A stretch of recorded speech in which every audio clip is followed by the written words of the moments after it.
Hey fellow YouTubers, this is George here at Vinyl Rescue. I got my Rega Planar 2 out for some tune-ups and a little bit of work. I just finished up adjusting the wheel for the speed. Now, I know some of you are going to say, why in the world are you adjusting the speed for the Rega? Well, as most of you know, if you have a Rega, it tends to run a little fast. This thing at 33 RPM was running at 33.9, almost 34.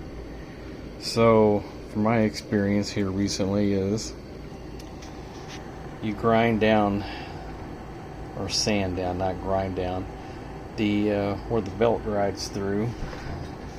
The belt.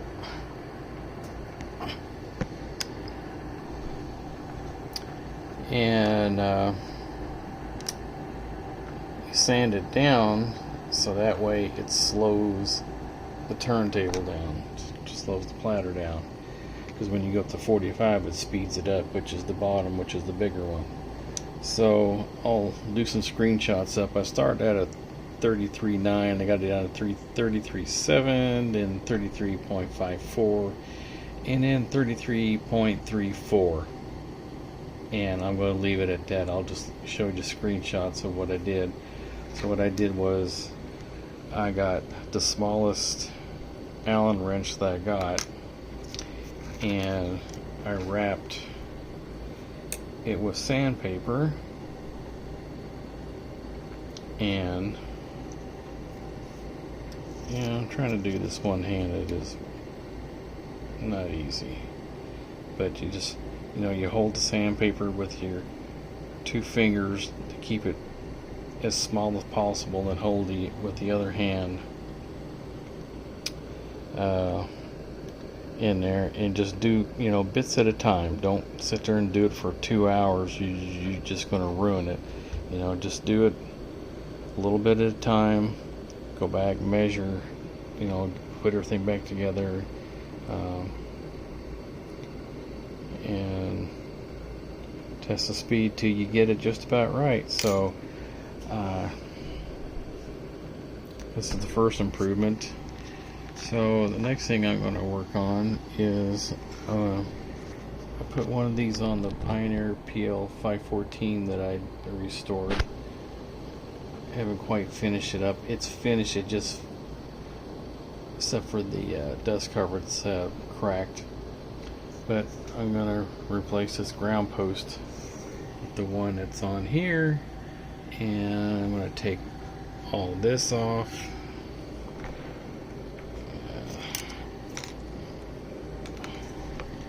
As you can see,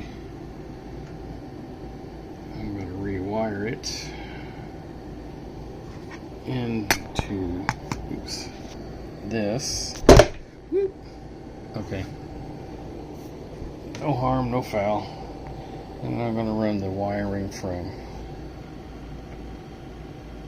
here to there. Probably just be a short stint. That way I can protect the wiring. And put this all back down. And then the last thing I'm going to do is I'm going to rework the tone arm bearings a little bit. I've got some better tools now, and going to lube up the bearings just a tad, and get the tension on them corrected, so that way there's no frictional force on the anti-skate. I've been watching a lot of Wally tool videos, and I'm going to buy the Wally tracker here sometime soon, because I have a feeling the sibilance that I'm getting with my Pickering XV15 1200E is due to anti-skating, which is everything that that they're indicating by the videos I'm watching. I did get to tone down a little bit by upping the tracking force, but overall I need a better way to do anti-skating, because the method I've been doing is sort of okay. It works, but it's not totally correct. It's not what JR calls optimal. So anyway, this is just the beginning. I got that done, and next I'm going to work on that, and then I'll work on the tone arm last, and then we'll come back when it's all done and do a test and see how everything sounds. At least it won't be the LP won't be racing. So anyway, we'll be back. Alright, as I'm progressing along here, I have a tone arm running through this clear tube. Still need to solder, but it's gonna, and I got a grommet here. It's gonna look like this. I got to put a clamp on right there, and I have to put a little bit of glue to tack this down, because I want to keep the wiring free from being any kind of binding. So this is sort of what it's going to look like. Let me back this up a little bit. Here we go. So sort of going to look like this. I want to make sure there's no binding on the tone arm wiring at all, so that way it doesn't affect the anti-skate. So what I will do later in this video, trying to get this done, is I want to go back and do the 45 portion of the motor pulley, because it's running at like 45.8 or 9. It's almost running at 46. So I will show how I did that. Do that like I did with the 33 to get it down to 33.34. Alright, here we are. We're back. And it's all mounted in.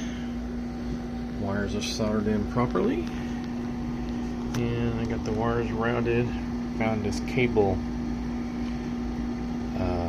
clamp. I put a screw in instead of a nail, and it came out just right, so that way it's directing the wires in with no chafing at all. So we are good there. And now we're going to move on to the tone arm. Actually, I'm going to take this off and see if I can put a drop of oil in for the motor. Alright, I'm back. Couldn't do anything with the tone arm, although I did get the spring put in there a little bit better. Check the bearings, put a little bit of lube in there. Put some lube in the bottom part down here where it swivels on. It's just some silicone bearing lube. Just a touch, just to give it a little bit of freeness. So what I'm going to do now is, I've got 600 grit sandpaper, got it cut in about a 400, a quarter of an inch width.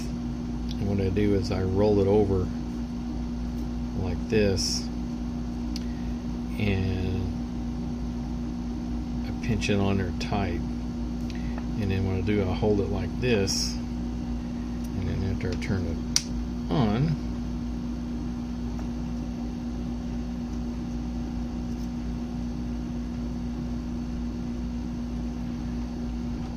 now maybe you can see it a little bit better.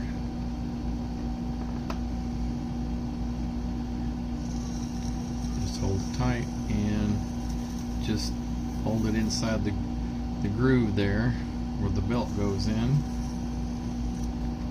Sort of, it's hard not to get my fingers in the way, but basically you're pinching, keeping it pinched or rolled on the Allen key, and just going back and forth on the sandpaper. Now I'm doing a 33 just a little bit more I've got it down to 33.38. Figure if I can get it a little bit closer to 33.3, we'll be fine. So let me stop here and we'll put it on and give it a quick test. Okay, the bottom marks are 33 1/3, so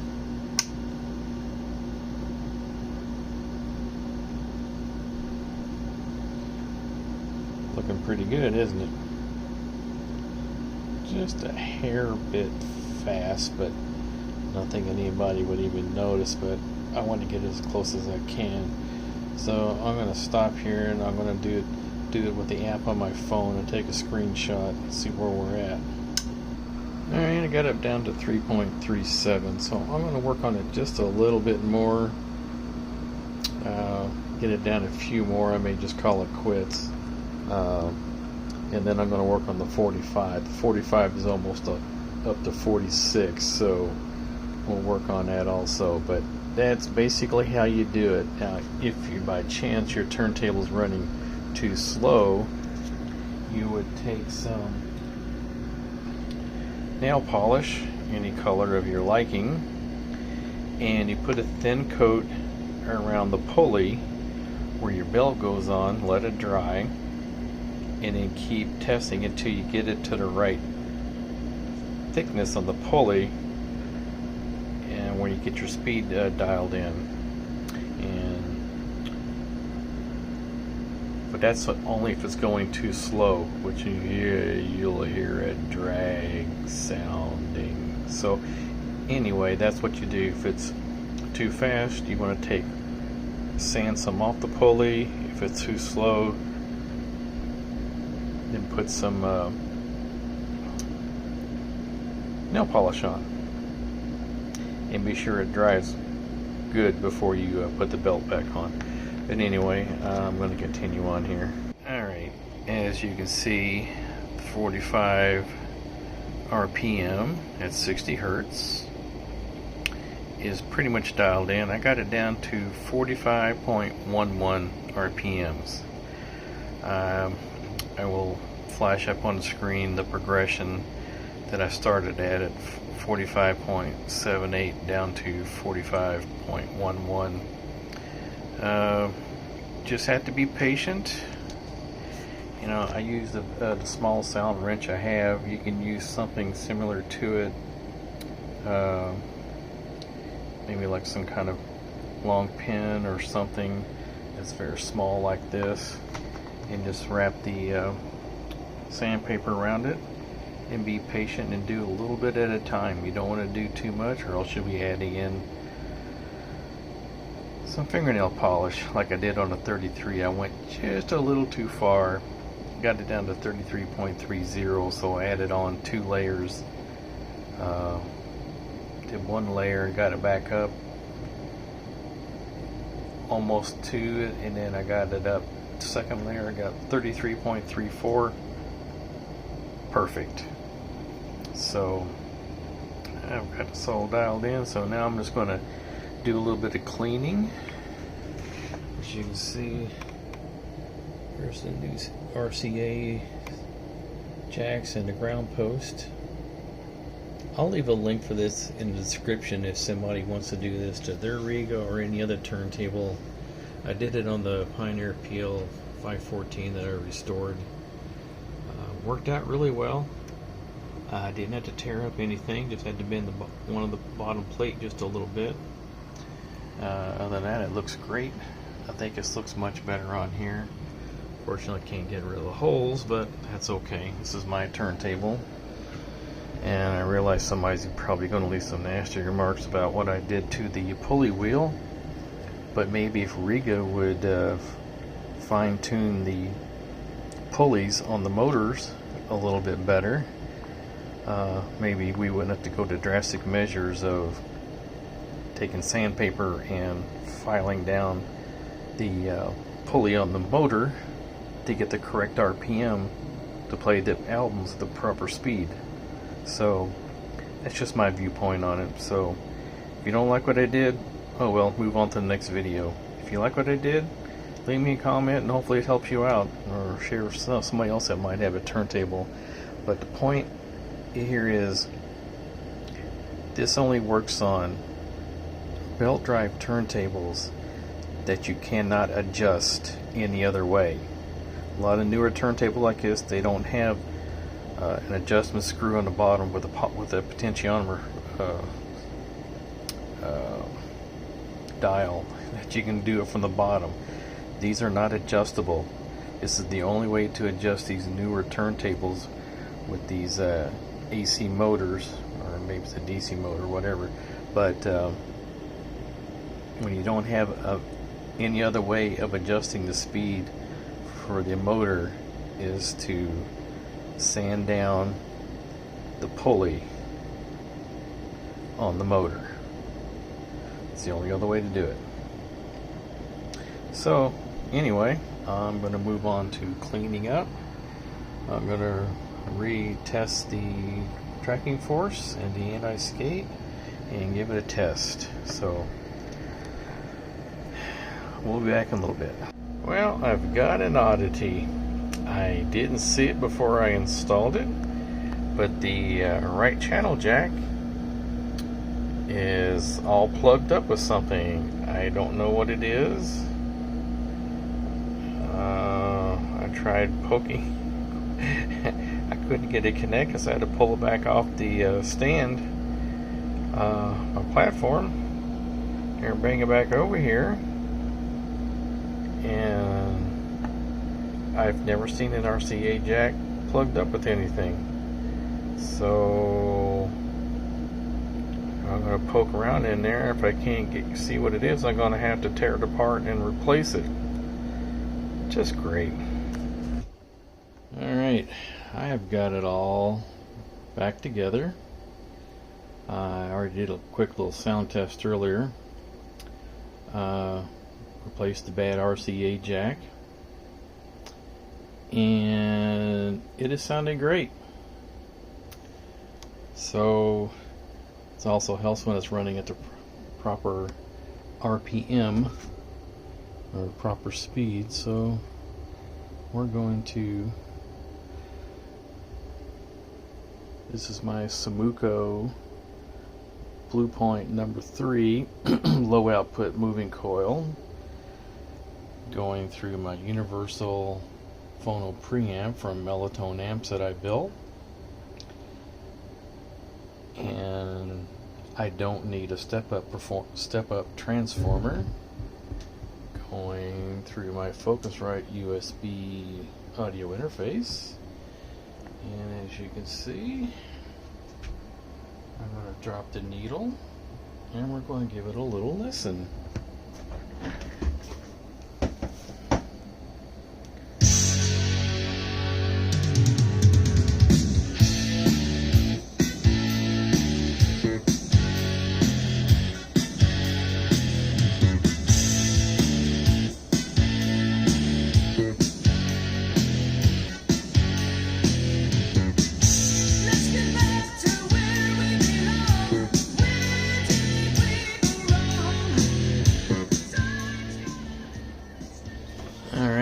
Call it a wrap on this video so I can get it done and uploaded. I hope this has been helpful to somebody out there. Those of you who own any of the Regas where the speed needs to be adjusted by sanding down the pulley. Some will say, why don't you just buy a new motor and buy the power supply that you can adjust it with. Yeah, we're talking like several $100s that I don't have, and to do that to what's basically called a entry level turntable, it's not worth it. The fix I did is more practical, didn't cost me anything except for my own time. Now that I'm retired, I have plenty of time to do it with, so this is a much better way to fix the pulley issue, to get the speed adjusted down to the proper speed. Rega, hope you're listening. Fix your pulleys, buddy. So anyway, I'm going to call it a wrap on this. And if you like what you see here, please like my video, subscribe to my channel, and hope to see you back sometime soon. And long live vinyl.